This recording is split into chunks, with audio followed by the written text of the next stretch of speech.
If you're anything like me, you've let plenty of good food go to waste. From produce to poultry to venison. Well, this week we're going to stay in the meat category as John from Lewis's Barbecue helps us all out and teaches us how to store our food. If we're going to freeze meat at Lewis Barbecue, we've got a really fancy commercial chamber vacuum sealer, and it'll do it just like this. What's nice about it is it gets all the air out of there, so we're not getting freezer burn on everything. Now, most of us don't have access to a sealer or vacuum of that caliber, so what should we do?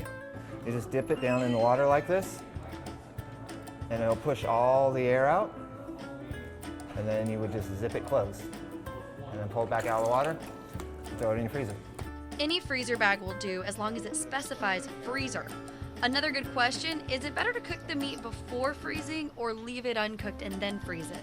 You should probably fully cook your items before placing them in the freezer and allow them to cool back down. Maybe open on a big plate or a tray or something in the refrigerator before you start bagging them up.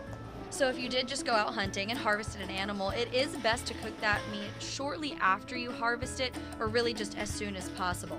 And if you do have uncooked meat from a store, just keep an eye on that expiration date. So we've got the freezing part down, but now John has some tips on how to heat it all back up. You can place it into a very, very low simmering water.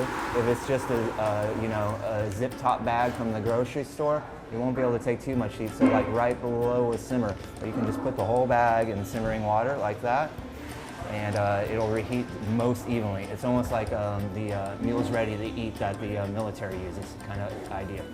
We'll see you next week for Hunt, Hook, and Cook.